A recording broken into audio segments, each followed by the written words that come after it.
Do educate friends, then do the rest. Hello everyone, this is Sapna Singh and welcome to the channel Do Educate.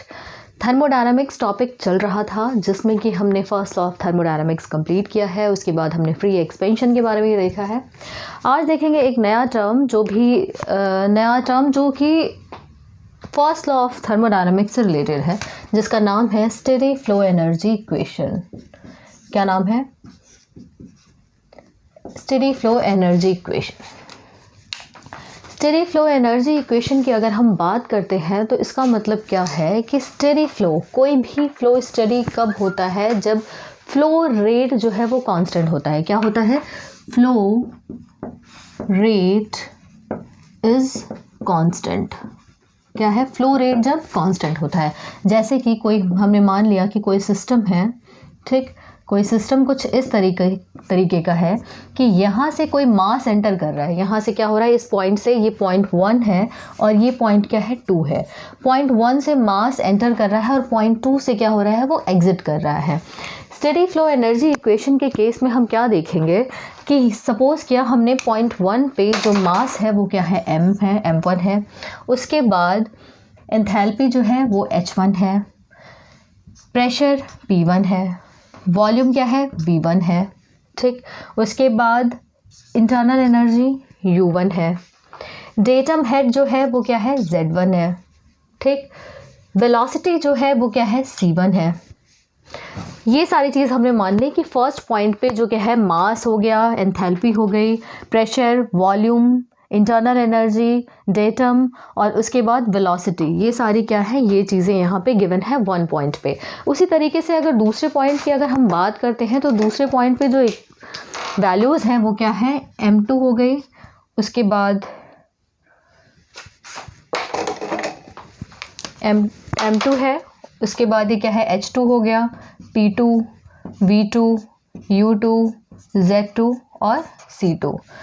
ये सारी चीज़ें आपको given है।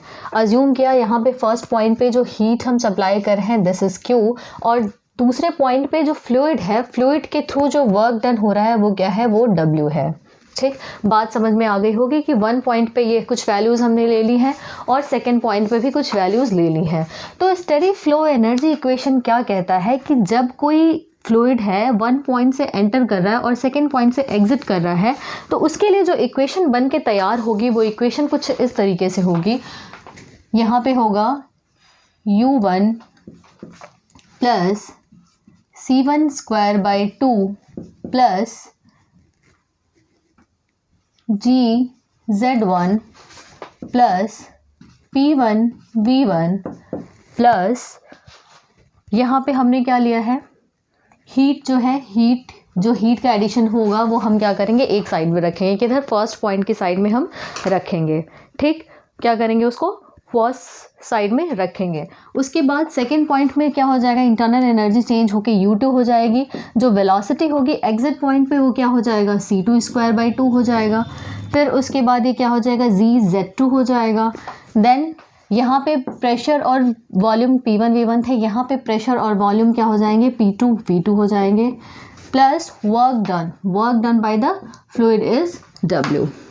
इस equation को अगर हम थोड़ा सा सिंप्लीफाई करने की कोशिश करें तो हमें पता है u1 और P1 V1 को एक पास लिख लेते हैं। क्या करेंगे? u1 प्लस P1 V1 को हमने एक पास कर लिया, ये टर्म और ये टर्म हमने क्या किया? एक साथ रख लिया। बचा क्या? Plus c1 square by 2 plus gz1 plus q is equals to, इसी तरीके से यहाँ पे भी कर लेते हैं u2 प्लस p2 v2 को एक साथ लिख लेते हैं, u2 प्लस p2 v2, ठीक। बाकी जो बचे हुए टर्म्स हैं हम उनको भी लिख लेंगे। यहाँ पे क्या हो जाएगा? c2 square by 2 plus gz2 plus work done. हमें अच्छे से पता है जो एंथैल्पी की वैल्यू होती है H इज इक्वल्स टू क्या होती है? U प्लस PV होती है। क्या होती है? H is equals to U plus PV। अगर U1 प्लस P1 V1 करेंगे तो इसको हम H1 लिख सकते हैं। बहुत आराम से हम क्या करेंगे? एंथैल्पी एट पॉइंट 1 लिख देंगे। जब एंट्री कर रहा है फ्लूइड किसी सिस्टम के अंदर तो वहाँ पे वो क्या हो जाएगा? H1 हो जाएगा।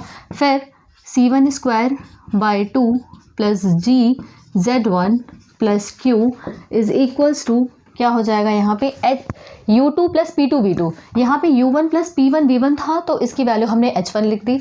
अगर U2 प्लस P2 V2 है, यहाँ पे एंथैल्पी क्या हो जाएगी, H2 हो जाएगी। बाकी वैल्यू एज इट इज़ हम उतार देंगे, C2² plus GZ2 plus work done. ये जो वैल्यू निकल के आ रही है वो क्या है, स्टेडी फ्लो एनर्जी इक्वेशन है। ये इक्वेशन क्या है, स्टेडी फ्लो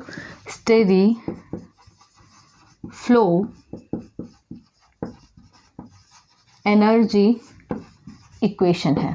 ठीक, किसी भी सिस्टम में, सिस्टम क्या है, ओपन सिस्टम है, ये ध्यान रखना है। ये क्या है, ओपन सिस्टम है। ओपन सिस्टम में 2 पॉइंट्स हैं, यहाँ पे पहला पॉइंट हो गया और दूसरा क्या हो, ये दूसरा क्या है, सेकेंड पॉइंट है। पहले पॉइंट पे हमने मास अज्यूम किया m1 मास एंटर कर रहा है, h1 एंथैल्पी है इसकी, P जो है P1 पॉइंट पे प्रेशर है, V1 है वॉल्यूम है 1 पॉइंट पे, U1 इंटरनल एनर्जी है 0.1 पे, Z1 क्या है, डेटम हेड है एट 0.1, C1 क्या है, वो है स्पीड है उसकी, स्पीड किसकी, जो भी फ्लूइड फ्लो कर रहा है उसकी 0.1 पे स्पीड है। और Q जो है, Q हम जितनी हीट को सप्लाई कर रहे हैं, Q is heat supplied. Q क्या है यहाँ पे, हीट सप्लाइड। अब एक चीज़ ध्यान ये देनी है कि हीट यहाँ पे सप्लाई कर रहे हैं, हीट सप्लाई कर रहे हैं इसलिए हमने यहाँ पे प्लस का Q लिखा है। अगर हीट रिजेक्ट हो रहा होता, क्वेश्चन में अगर हीट रिजेक्ट हो रहा होता तो यहाँ पे हम प्लस Q की जगह क्या करेंगे, माइनस Q कर देंगे। ये चीज़ हमें ध्यान रखनी है। हमने यहाँ पे हीट सप्लाइड लिया है इसलिए हमने यहाँ पे पॉजिटिव डिनोट किया है। इसी तरीके से अगर वर्क की बात की जाए, यहाँ पे वर्क डन, यहाँ पे जो हमने वर्क लिया है वो है work done by the fluid, work done by the fluid. जो फ्लूइड यहाँ पे फ्लो कर रहा है 0.1 से 0.2 में जो फ्लो कर रहा है तो वो क्या है, W है। बाय द फ्लूइड है, ये आप देख सकते हैं, बाय द फ्लूइड है, बाय द फ्लूइड तो हमने प्लस साइन ले लिया। और अगर ऑन द फ्लूइड होता, अगर ऑन द फ्लूइड अगर क्वेश्चन में दिया हुआ है तो वहाँ पे क्या करेंगे, हम माइनस W लिखेंगे। इस चीज़ का हमें हमेशा ध्यान रखना है कि कहाँ पे प्लस Q होगा और कहाँ पे माइनस Q होगा। इसी तरीके से कहाँ प्लस W होगा, कहाँ पे माइनस W होगा। सेकेंड पॉइंट पे हमने सारी चीज़ें ले ली हैं। स्टेडी फ्लो एनर्जी इक्वेशन क्या होता है ये हमने लिख लिया है। U1 प्लस P1 V1 को एक साइड कर दिया, उसी तरीके से U2 प्लस P2 V2 को एक साइड कर दिया। जब हमें U1 प्लस P1 V1 मिल गया तो हमें पता है U प्लस PV क्या होता है, एंथैल्पी होती है। Enthalpy, this is specific enthalpy, confuse नहीं होना है, this is specific enthalpy, right. Specific enthalpy है H1 plus C1² 2 plus GZ1 plus Q is equal to H2 plus C2² 2 plus GZ2 plus W। ये आपकी equation जो है वो है स्टेडी फ्लो एनर्जी इक्वेशन है। ओपन सिस्टम के लिए हमने यहाँ पे लगाया हुआ है स्टेडी फ्लो एनर्जी इक्वेशन को। क्वेश्चंस पूछे जाते हैं कई बार, क्या होगा, सारी वैल्यूज़ दे दी होंगी, C1 दिया होगा, G हमें पता है G 9.81 मीटर पर सेकेंड स्क्वायर होता है। वहाँ पे हीट एडिशन या हीट सप्लाई हो रही है, हीट रिजेक्ट हो रही है, वो वैल्यू दी होगी, वर्क दिया होगा और पूछ लेगा कि स्पेसिफिक एंथैल्पी का डिफरेंस बताओ, तो आप आराम से H1 माइनस H2 निकाल सकते हो। ठीक, इसी तरीके से हो सकता है स्पेसिफिक एंथैल्पी की वैल्यू दी हो, वहाँ पे वर्क डन दिया हो लेकिन Q की वैल्यू ना दी हो तो Q आप निकाल सकते हो। क्वेश्चन में ये ध्यान रखना है कि अगर सिस्टम में अगर एडियाबैटिक केस दिया हुआ है, अगर एडियाबैटिक केस दिया है, इफ़, ये इंपॉर्टेंट लिख देना है, इफ़